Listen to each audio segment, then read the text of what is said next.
शापितगड भाग 8.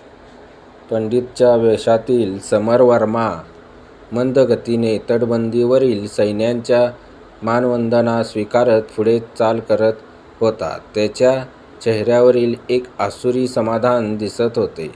तो जसजसा आगेकूच करत होता तसतसा त्याच्या मागचा प्रदेश आत्ताच्या रंगरंगोटी केल्याप्रमाणे उजळून निघत होता. नाना पिशाच्च प्रकट होऊन या वरातीत आता सामील होऊ लागले होते. एखाद्या छबिन्याप्रमाणे सर्व त्याच्या मागून जल्लोषात चालले होते.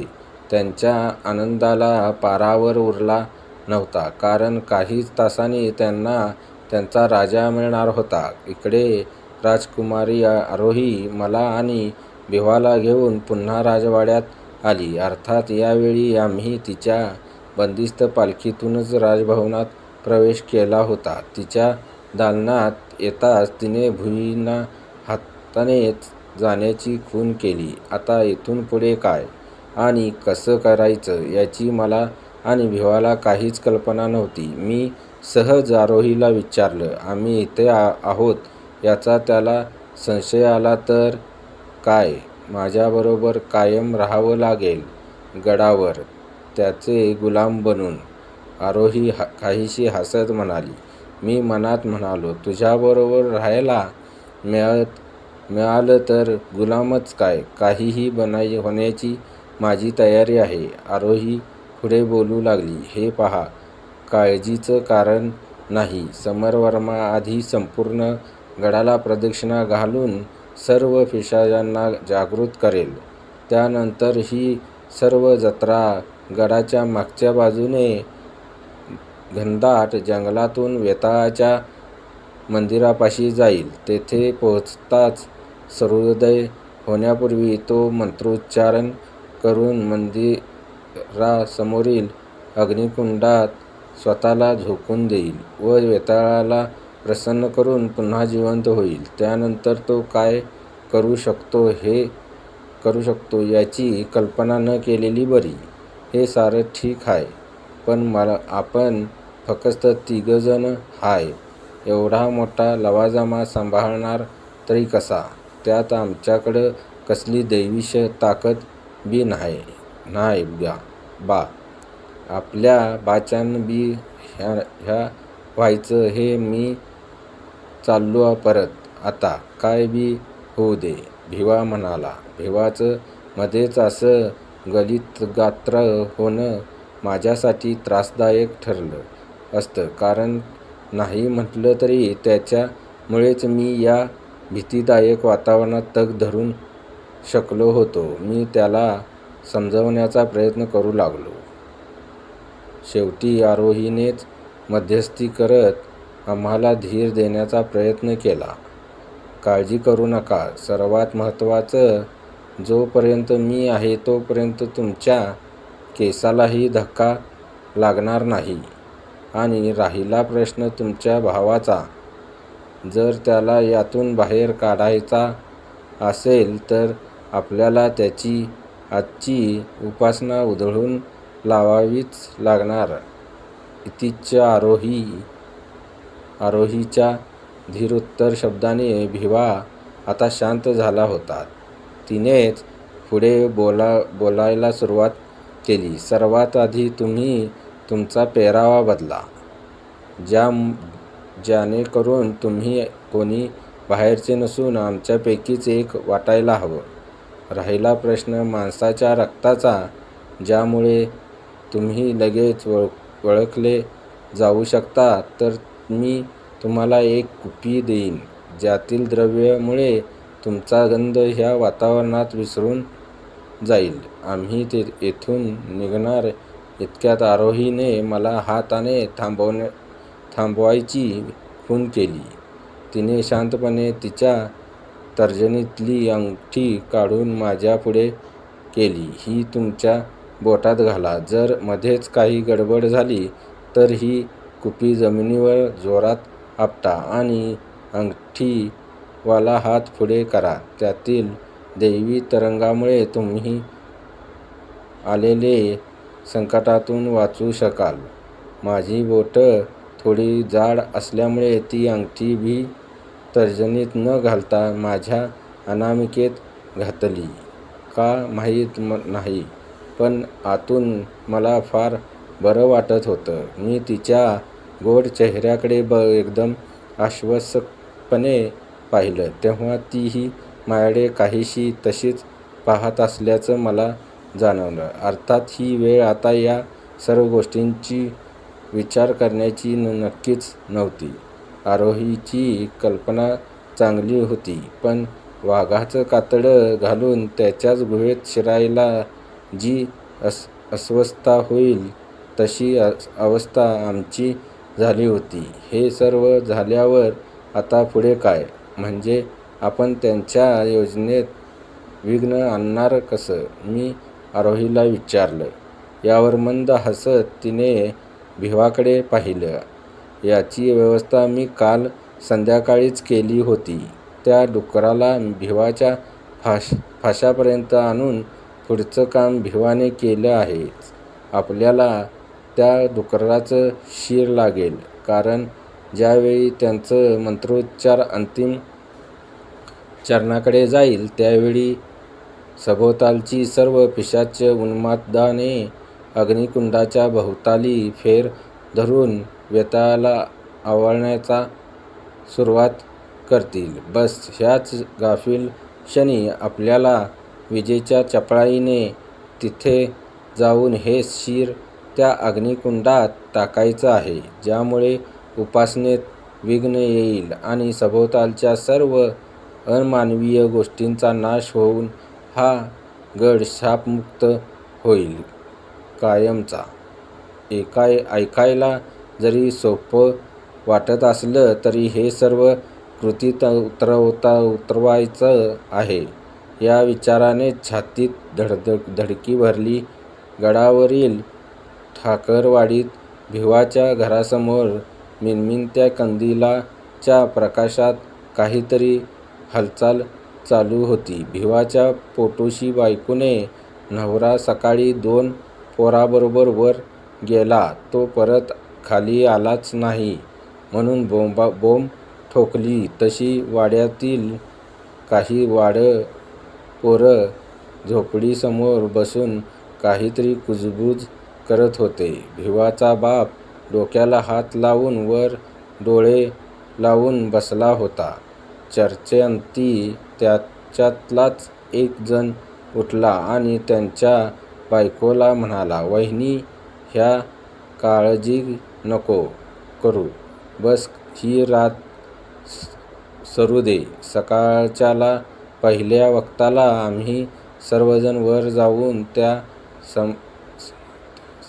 समद्यासनी धुंडतो. आता वर जायचं आमचं काय धाडस न्हाय. रातच्याला कसलं विचित्र आवाज बी वरनं येऊ लागल्यात."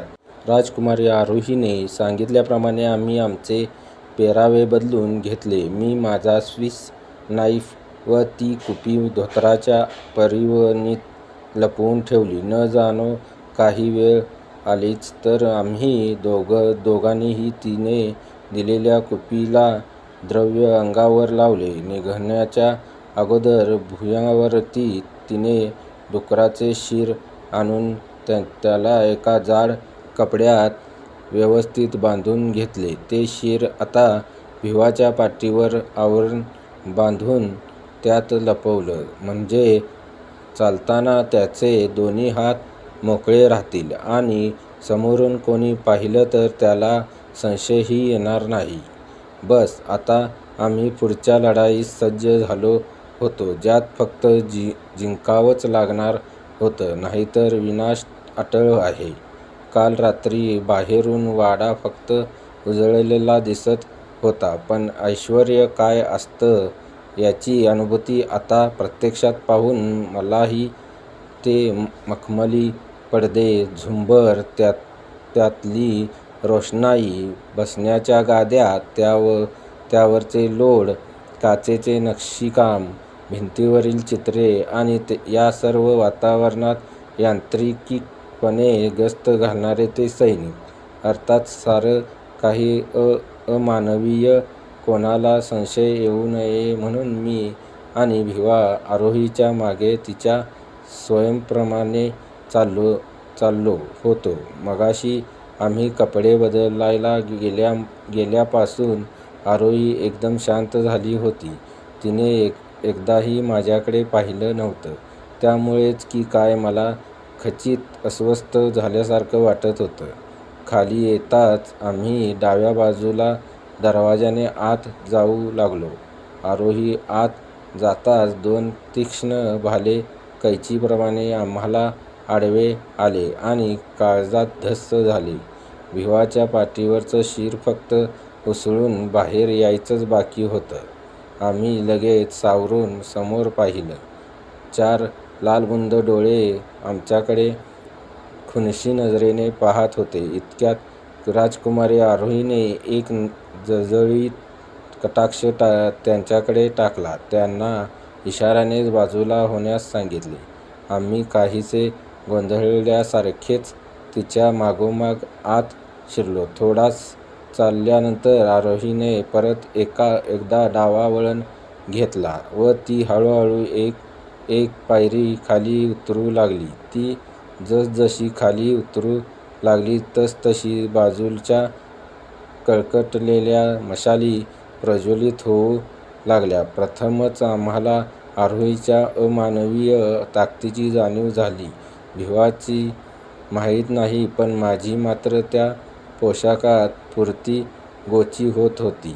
हळूहळू पावलं टाकत मी उतरत होतो. पुढे आरोही, मध्ये मी आणि मागे भिवा. वळणाकार 20-1 पायऱ्या उतरल्या नंतर आरोही पुन्हा उजव्या बाजूस वळाली. 10-15 पावले चालल्यानंतर अचानक ती एक भिंत समोर थांबली. तिच्या मागोमाग आम्ही सुद्धा थबकून थांबलो. आता पुढे काय? अशा प्रश्नार्थक चेहऱ्याने मी तिच्याकडे पाहिले. तसं तिने मला हातानेच पुढे यायला सांगून भिंतीवरील दगडी चिन्हाकडे माझे लक्ष वेधले. तो एक उलटा स्वास्तिक होता. तिने मला अलगद तो दगडी स्वास्तिक माझ्या डाव्या बाजूला फिरवण्यास सांगितला. मी मनात म्हणालो, एवढ्या वर्षांनंतर कोणीतरी हात लावत असेल. फिरेल तरी का? की पोपट होतोय माझा? पण काय आश्चर्य! स्वास्तिक अगदी अलगद फिरला आणि 2 मोठे दगड घासताना जसा आवाज होईल तसा आवाज होऊन ती अजस्त्र दगडी भिंत अलगदपणे बाजूला झाली. अच्छा, तर हाच तो गुप्त दरवाजा! मी आणि भिवा काहीतरी विस्मरणकारक बघितल्यासारखं एकमेकांच्या तोंडाकडे पाहत होतो. समोरच एक अरुंद भुयार तोंड वासून आमच्या स्वागतास सज्ज होतं. 7 फूट उंच आणि 3 फूट रुंद अशा त्या भुयारात एकच माणूस आरामात जाऊ शकत होता. आम्ही तेथून आत आलो. त्याच क्षणी पुन्हा तसाच आवाज करत तो दरवाजा बंद झाला. असं वाटलं जणू काही एका अजस्त्र अजगराने आपलं तोंड उघडून आम्हाला गिळलंय आणि आम्ही आता त्याच्या पोटात कायमचे बंद झालोय. डुम डुम डुम डुम डुम डुम. इकडे समरवर्मा त्याच्या लवाजम्यासह गडाच्या उतरणीला लागला होता. सारी भुतावळ मशाली नाचवत वाद्याच्या आवाजात घनदाट जंगलातून वेताळाच्या मंदिराकडे मार्गक्रमण करीत होती. वाटेत येणारं प्रत्येक जनावर आपापल्या परीने ओरडून काहीतरी अमानवीय पाहिल्याचं सांगत होतं. तर हेच विचित्र आवाज ऐकून खाली हरवाल गावात कित्येक लोक डोक्यावर वाकळा घेऊन निश्चेत पडले होते. डाव्या हातात लगाम धरून उजव्या हाताने घोड्याच्या आयाळावरून हलका हात फिरवत रागीट डोळ्यांनी समरवर्माने वर आकाशाकडे पाहत पुटपुटले, माझ्या उपासनेत खंड पाडणार काय? त्यासाठी आधी तुम्ही जिवंत तर राहिलं पाहिजे. त्याच्या चेहऱ्यावर क्रूर हसू उमटलं. हा हा हा हा हा. अजून न फक्त काहीच तास पंडित उर्फ समरवर्माच्या चेहऱ्यावरील भाव हेच दर्शवत होते. गेले 20-25 मिनिटे आम्ही आरोहीच्या मागोमाग चालत होतो. कित्येक वळणं घेतली असतील, काहीच कळत नव्हतं. भुयारातलं वातावरण थंड असूनही माझ्या आणि भिवाच्या माथ्यावर घाम निथळत होता. थोड्याच वेळात पुन्हा एक छोटा दरवाजा लागला. त्याच्या बाजूलाच 2 लहान देवड्या होत्या. त्या मागे सारून आम्ही पुढे जायला वळतोय तोच माझा पाय कशात तरी अडकून मी धडपडलो. माझ्या धक्क्याने भिवा सुद्धा थोडासा कलून बाजूच्या भिंतीवर आदळला. आम्हाला असं गडबडलेलं पाहून आरोहीने मागे वळून पाहिलं. पाहतोय तर 2 मानवी सापळे भिंतीला टेकून निश्चूप पडले होते. त्यांच्या एकूण अवस्थेवरून काहीतरी भयानक त्यांनी पाहिलं असावं असं वाटत होतं. मला लगेच दादोसाने फॉरेनर्स बद्दल सांगितलेली गोष्ट आठवली. म्हणजे हे खालून वर त्या दरवाज्यापर्यंत जाण्याचा प्रयत्न होते, पण मध्येच कसल्या तरी अमानवीय शक्तीने त्यांचा घात केला होता.